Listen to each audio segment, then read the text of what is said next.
South Africa is a banana republic. They want to kill a judge. They want to kill a sitting judge.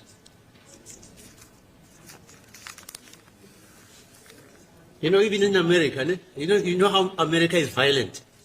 They have never killed a judge. In South Africa, the last judge they killed was Justice Cooper. Have you heard about that? You weren't there. You were not born. No. 1967. I remember because I was still playing for Pirates. I was already born. Oh, you were born. Oh, sorry. Yeah, but Justice Cooper, he was handling a case of the Beta gang. There was a gangsters, Beta gang, blah, blah, blah. He was sitting in his sitting room, reading. And somebody came, pumped bullets into him, and he died. And that crime was never solved. They called Scotland Yard, they called the FBI. It was just unfortunate. Sure. At least the other guy they killed, but he was an academic, Rick Turner, you remember? Yes. In Natal. But Yes. we know he was killed by so-called apartheid police. But with Justice Cooper, nobody ever found out. Sure. One judge in 100 years. This Supreme Court started in 1887 in the old Transvaal Republic. Only one judge has been killed. Maybe I'll join him. Hey, Cheddar, we are back with another video. The page, it is South African Late News. What we just heard there, it is Fazil Rat. I remember when we were told that Kwabini's friend were in court to come and analyze him, and the state prosecutor. Till today, the police are still investigating and nobody has been arrested. So we can clearly see that that thing was orchestrated by someone just to interrupt Kwabini's testimony so that he can be affected emotionally. Just was the plan, that's it. Because now if there was someone that was out there to come and try and analyze the judge and the prosecutor, they would have found the evidence and arrested somebody. But till today, Kwabini's friends and everyone else is still on the loose. No one has been arrested. So the state lied to you and you didn't see it. But the case is still on recess, and that defense is still having the opportunity to relax and refresh and then get more information from their potential witnesses. I suppose that Wardner Somakubo is one of the people that needs to come and explain his involvement in the case, because his name is kept coming up in cabinet inquiry, in ad hoc committee, as well as social media and so on. So I think Makubo needs to come and explain how did he conduct his investigation. That will help to clear the accused and then create more reasonable doubt in the case, because he is the man that knows Prakatia Kilinda very well, as well as other police officers like Abu Mahona and Abu Mapumulo. Remember, Mapumulo is the one that was accused by the same Kwabini. Would he try to plant a gun evidence under his bed so that they can arrest Kwabini? Kwabini, remember, is the witness that came to court and said, "My lord, Constable Zungu was lying through his teeth. He was never at my house on the day that Senzo was shot and alive." Remember that Kwabini, the state wanted him to come and testify and support the evidence of Constable Zungu. But the state tried to manipulate Kwabini by planting that gun so that they can use him or force him to testify on behalf of the state. But Kwabini has refused to do that because he's a man of high integrity and principles. Kwabini, remember that when they came to his house, they came at night when he was sleeping, Pumulo and other cronies. Then they tried to plant a gun under his bed. So when they did that, they wanted to neutralize him, because they were going to say to him, "Kwabini, we found a gun. So if you don't come and testify against these men before court, then we're gonna use the gun that you found under your bed and say you had an illegal firearm. But Kwabeni said, no, I'm not gonna do that. And they thought they were going to frame him so that he is weak and he'll come and sing in court, but he's not done so. So I'm sure that they are very disappointed, because if Kwabini had come and confirmed that these men were at his hostel on the 26th of October 2014, I think then the defense or these 5 men before court, their case would be done. It would be done. They'll see now Ulo Uzungu would have been confirmed to be telling the truth, and which will then boost and these other cops that are corrupt. But Ukwabini said no. Laba bengekho hostel. Instead, into eyenzeka babekhona hostel, some of them in 2017, which directly contradicted the evidence ka Constable Zungu. Constable Zungu wendo dumo lo waqamba manga. So I think Ukwabini is one of the witnesses that boosted the defense and gave them the confidence to move forward, because without him, I think the defense will be in trouble. But because as the alleged host of these guys, he came to court and said, no, my lord, these guys were not at my hostel. That helped very well, because now there is more reasonable doubt in the state case. The same as uMakhosonke. The police tried to do the same thing. They tried to neutralize him. They phoned him and told him, Guti, there's a pending case against you. I won't say what type of case, because YouTube will do something to me if I say it. But the case said it starts with an R. You know what's that? Said if you don't come and testify in court, then we're gonna charge you for that case that starts with an R. The same thing with Makhosonke.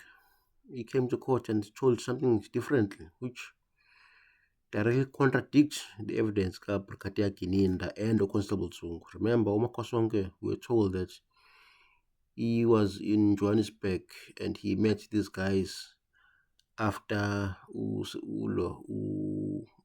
before and after Senzo was shot. But uMakhosonke was not at the hostel, so he did not see them on the day. But they said he had knowledge of the fact that these guys before court were involved in the shooting of Senzo Meyiwa. But Makhosonke denied what's important. He denied the date, because that is very important, because Senzo was killed in 2014. But the accused had met Makhosonke also, I think, around 2017 as well.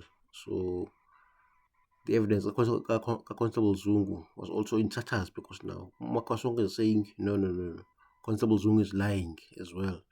So 2 witnesses had come forward and said Constable Zungu is lying. So Ubaloyi had an egg in his face. And then Ubaba, Absalom Zungu, also came to court and told us that his son told him he only testified in court because he was promised a promotion within the SAPS, and that Brigadier Kininda offered him money and trip overseas as long as he comes to court and implicates accused 1 and 2.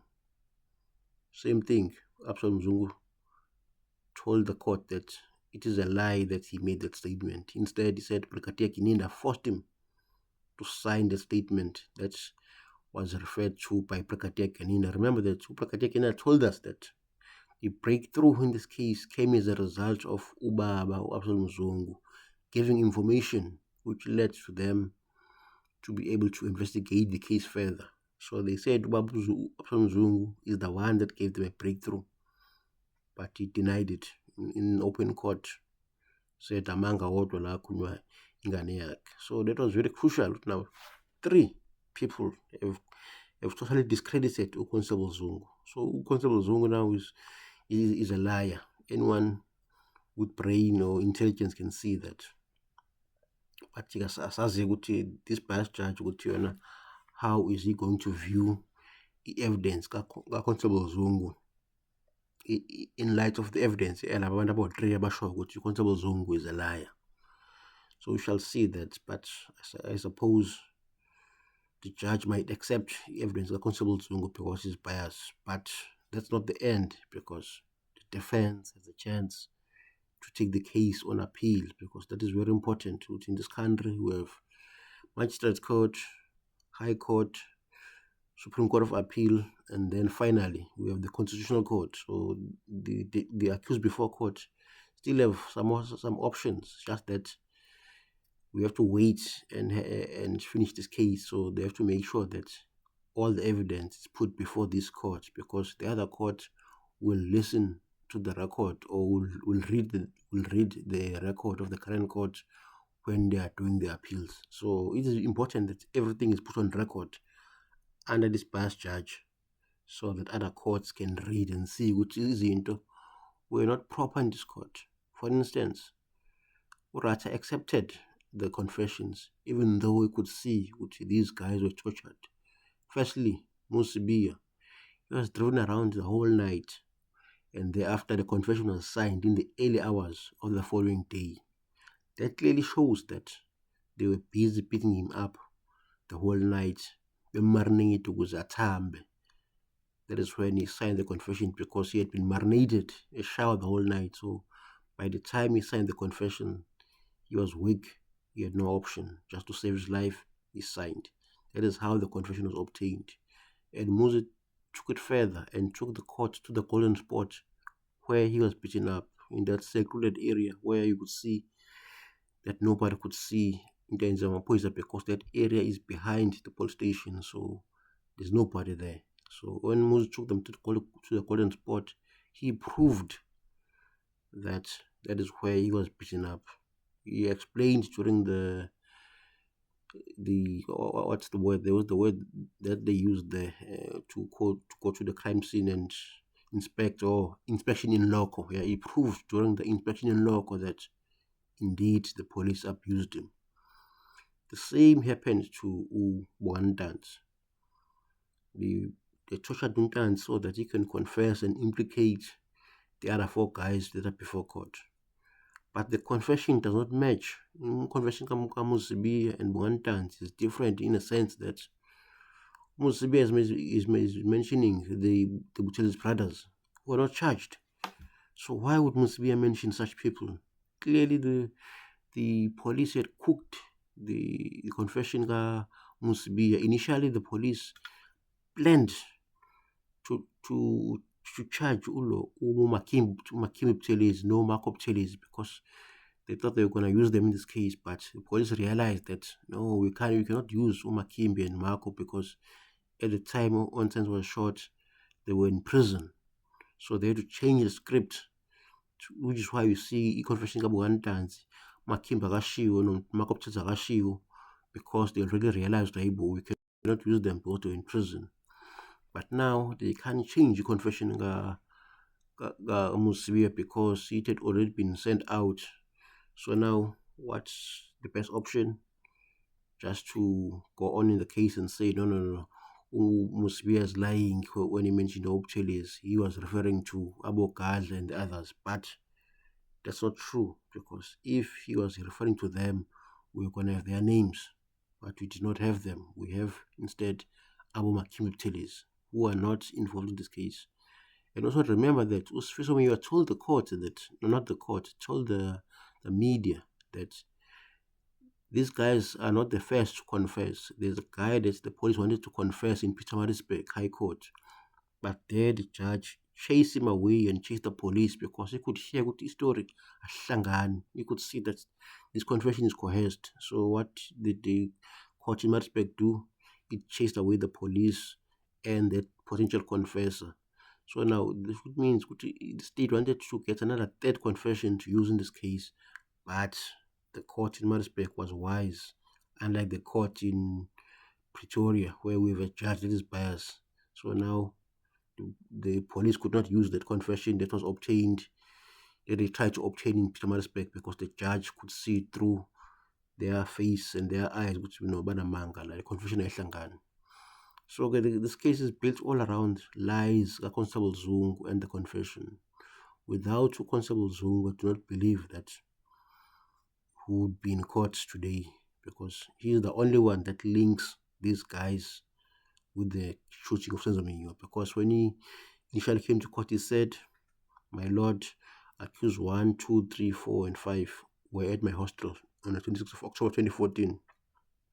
He said they arrived at about 2 a.m., Badlinyama, Puzjwala, and then later on they went to Tops to refill because basically and thereafter at about 7, 8 kanji, not 8, at about 7 they left the hostel and he came back after 9 wearing hoodies and carrying firearms.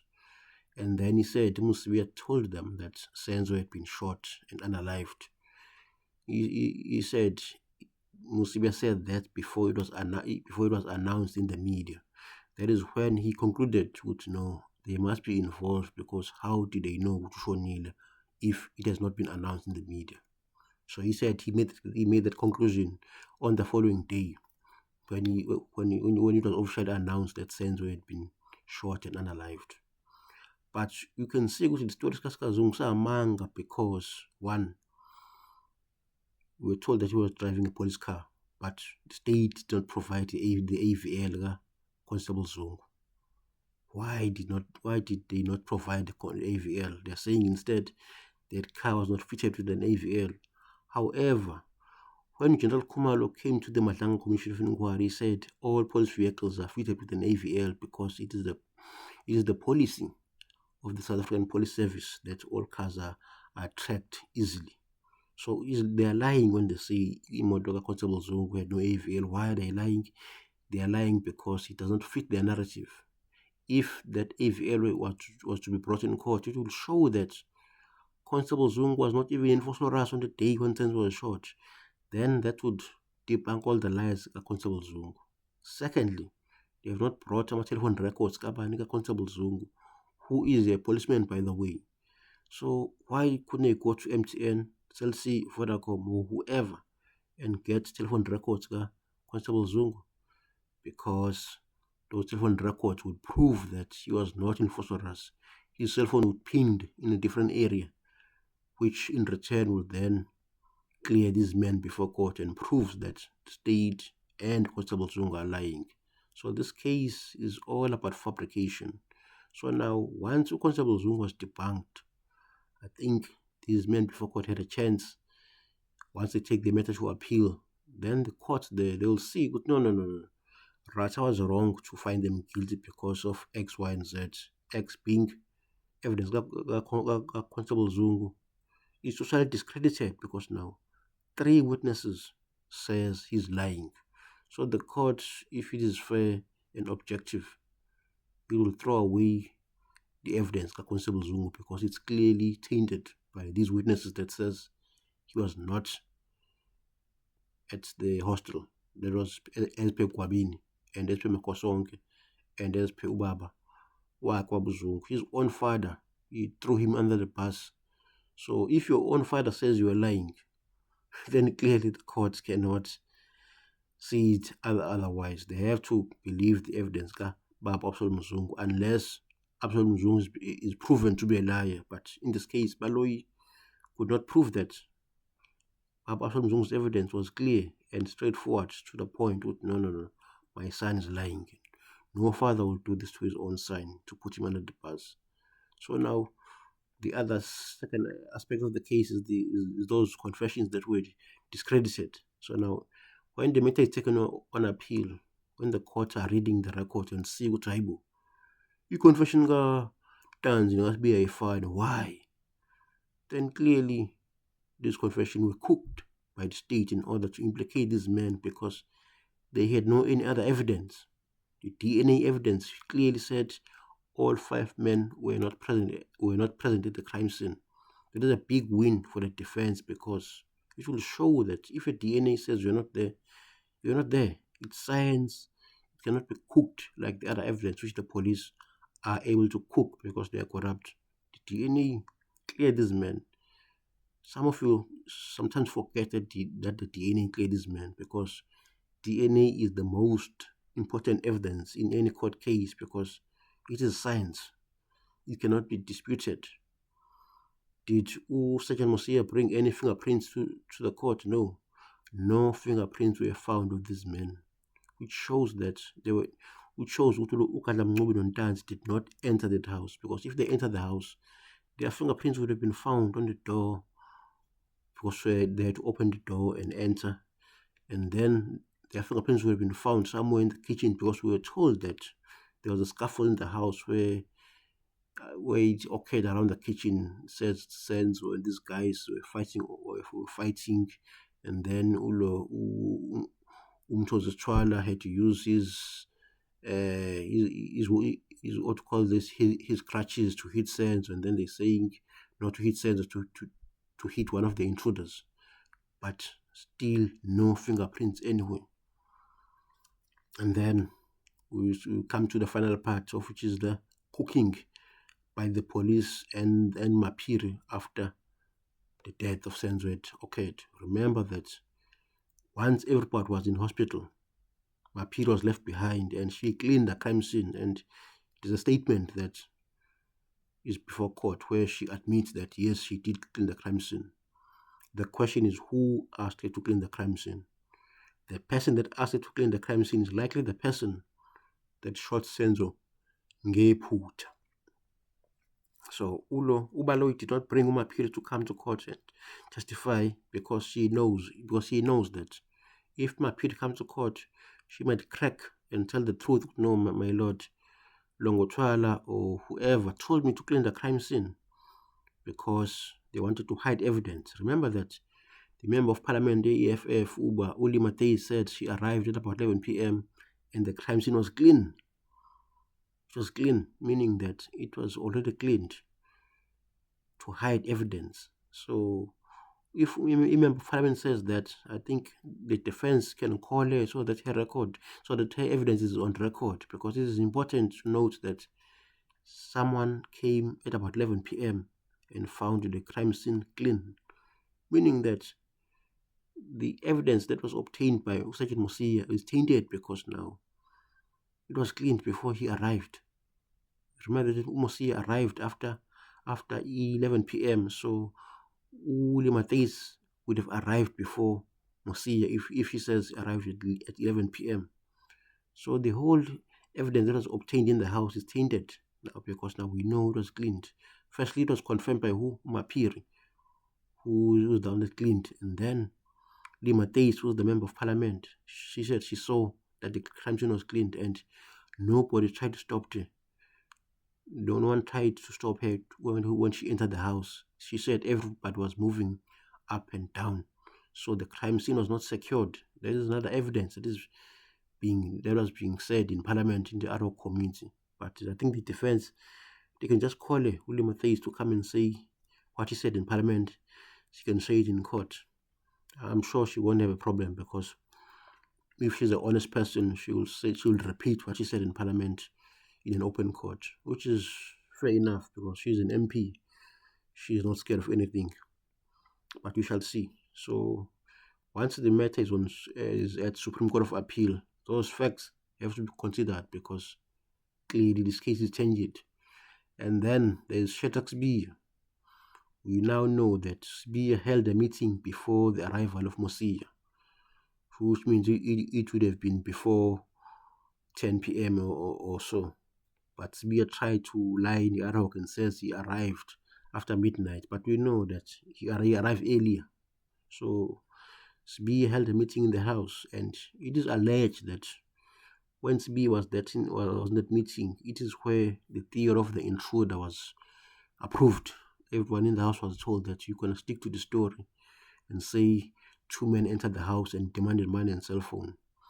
That was in order to protect the real shooter, and we know who's the real shooter based on the evidence. He said the shooter is Longotwala, because he received a phone call from Dumela Madlala, who told him that Longo had shot Senzo, allegedly ngephutha, when he was trying to separate the fight between Uzandi and Longo. Unfortunately, the gun went off, so we know that evidence. But when Sibiya held that meeting, it is alleged that everyone was told to stick to the intruder theory in order to protect the powerful. And how do you know good land? Well, Sibiya held a meeting with Chikotwala, a few weeks later where we don't know what they discussed, but we can come up to a conclusion and say they were talking about the case because I think they are not friends, they are not colleagues, abasibo or buddy. So in that meeting, I suspect that they were discussing ways to protect Longotwala from being prosecuted. So that meeting has been and Chikotwala is very crucial in this case. Unfortunately, I don't think Sibia will come to court because now he's got his own problems. But if the defense subpoena him, he would have no choice. But the defense has not indicated that they will bring Sibia. But they should have brought him so that he can explain what did he discuss with Chikotwala. It's very important. We know that the meeting happened because Sibia later did an interview with Sunday Independent with the journalist's name was Stephen Motale, who is now the PA spokesperson. So we know that meeting happened. If you do any Google search, you'll find that interview, which Bia did confirm that he had a meeting with Chikotwala. So those facts are very important to clear these guys that are before court to show that they're innocent. But I'm hoping that the defense will use this time to make sure that they speak to every witness that is available in order to help these guys. But we shall see. The case resumes on the 13th of April 2026. Danko.